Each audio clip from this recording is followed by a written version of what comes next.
So, if you're wondering where we've been the last couple of weeks, well, like a lot of families, mine chose to take a vacation to start off the summer. And we wound up in a beach town where the chief activity is, and I'm sure this is going to shock you, sitting on the beach all day, every day. The problem is, none of us in my family are really beach people. And so, once we had our fill of that activity, we had to look for other things to do. And in this particular beach town, there's the sort of stuff you see everywhere. There's a Ferris wheel and an outdoor shopping mall and some tourist stores and a few go-kart racetracks and mini golf and mini golf and mini golf. And did I mention mini golf?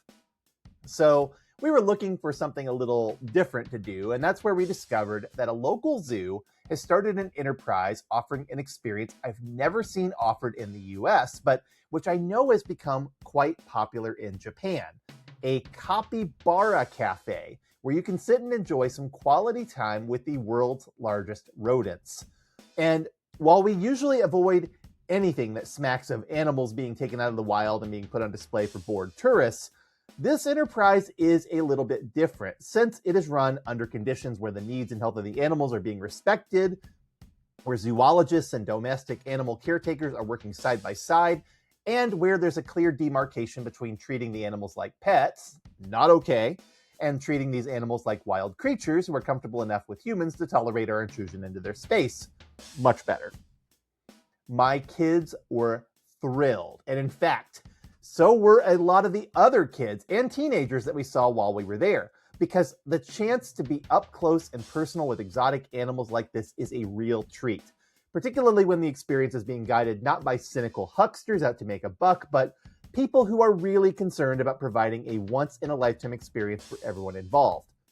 And it's obvious why this Capybara Cafe has turned out to be a big hit despite its high price tag for admission, and also why, in an oceanside town filled with traditional options for vacation recreation, offering an experience like a Capybara Cafe makes a ton of sense. So, let's dig into this concept in this brief episode on experience marketing. And if you're watching the video version, you can even see a few clips from our adventure. I'm Sean in St. Louis, and this is the Marketing Gateway.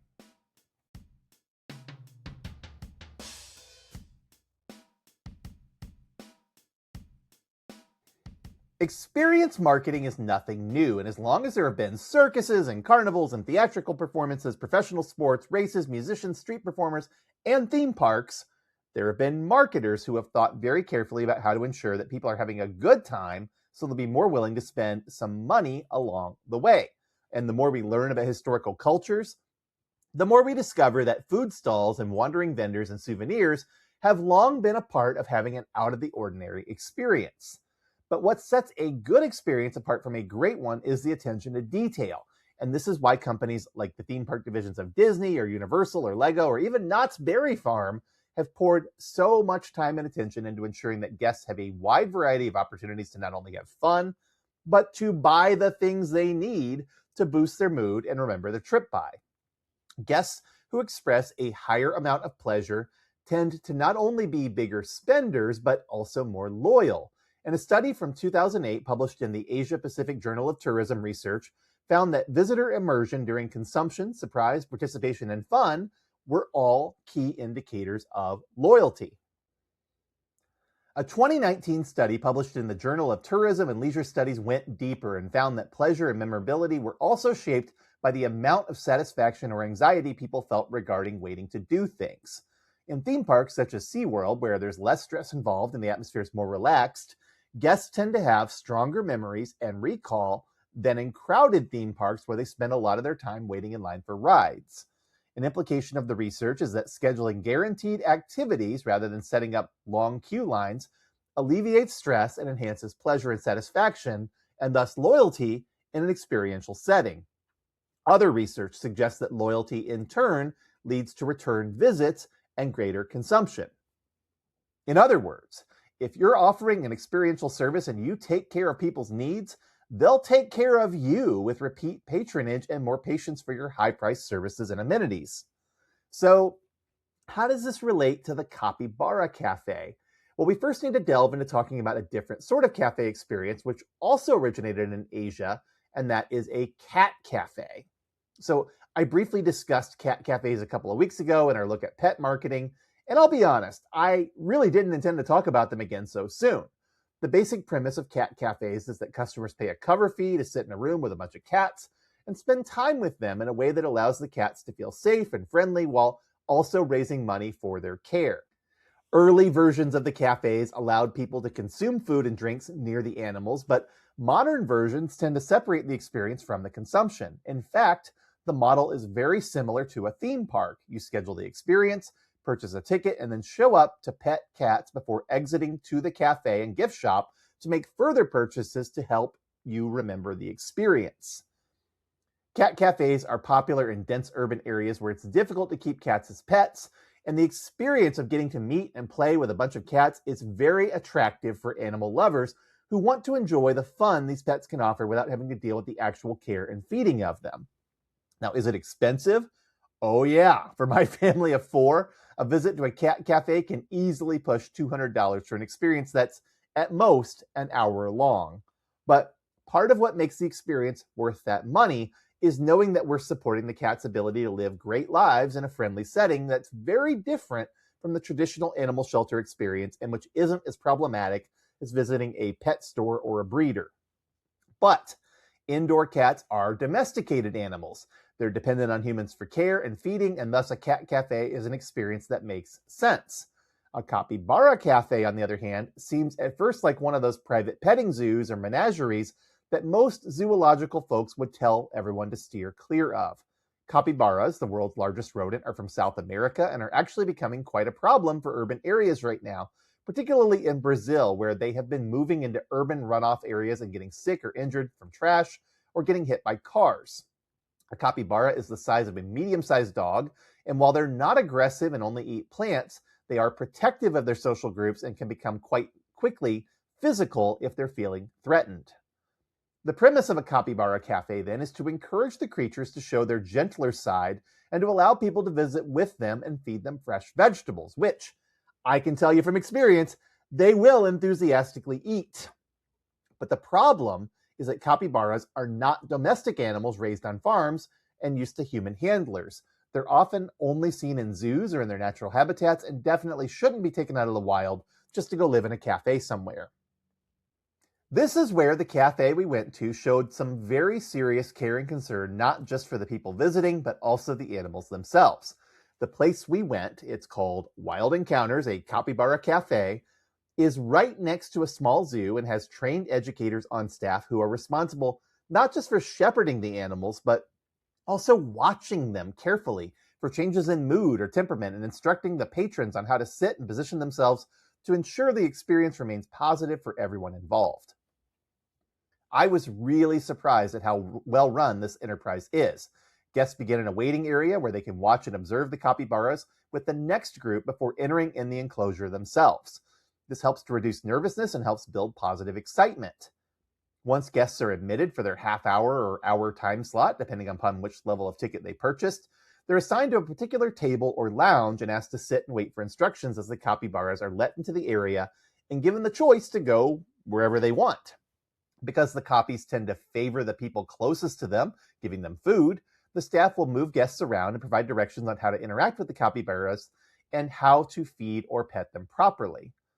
Guests who pay for the full hour are given the chance to sit in lounge areas where they eat gelato and get a chance to meet some other animals like two-toed sloths and a southern three-banded armadillo.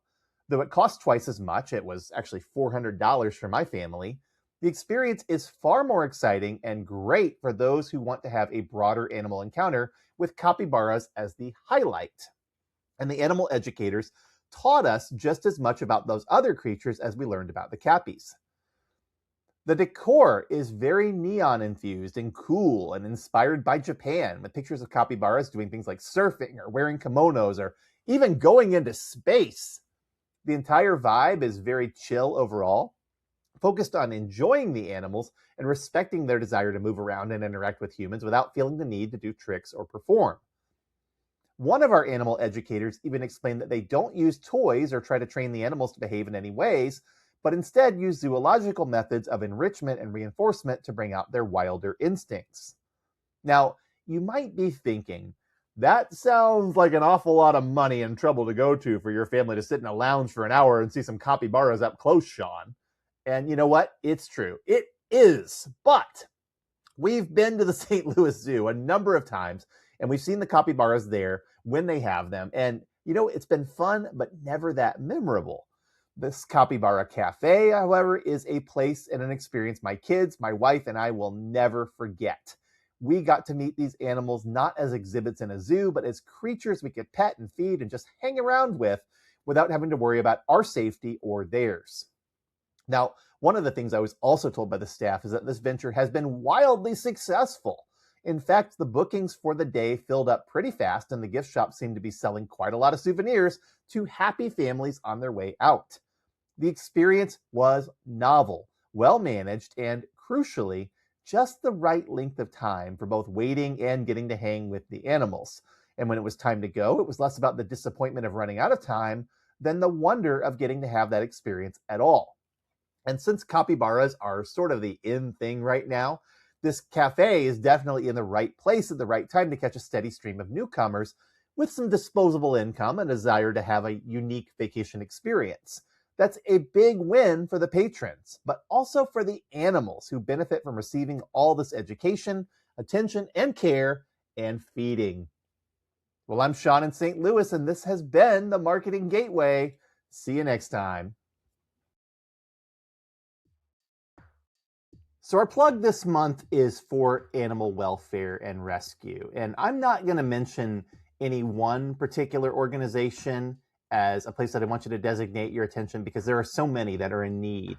And whether you have a local animal shelter or humane society or a place that's doing trap and release or anything along those lines, there's always a need to donate to help support the care and rehabilitation of animals in your area. One group that I do like to donate to is Stray Rescue of St. Louis. They are very well regarded in terms of their reputation. They have a 90% score on Charity Navigator, and they do a great job of getting to know the animals within, especially the urban areas that have been abused or neglected or just set loose, have gotten loose from careless owners or things like that. And they help these animals to begin to trust humans again and to find forever homes. And I respect and admire their mission so much. But there are many other animal groups out there as well that are looking after and caring for animals that have been discarded. Now, I want to say I'm an animal lover, and there are many cats and dogs and other adoptable pets out there that people get with great intentions. When they're puppies or kittens, they're cute, right? They're fun to have, but they can't care for them properly. And instead of trying to find a good forever home for these pets, they'll go out and they'll drop them off in the woods, or they'll, just kind of let them go loose in their neighborhood or things like that. And this almost always is one of the worst things you can do for these animals because they wind up coming back to where humans are living because they're dependent on humans for food. They get in fights with other pets. They get in fights with wildlife. They get hit by cars. A lot of bad things can happen. And the people that are out there watching for these animals, caring for them, having compassion for them are people that I respect and admire like you wouldn't believe. So again, I want you to take some time, research your local animal welfare organizations in your area, and be sure to give, because especially during the summer, these animals are threatened like you wouldn't believe by the heat and by just all the additional activity that's going on. And so anything you can do to help will make sure that these animals get another chance at a great life.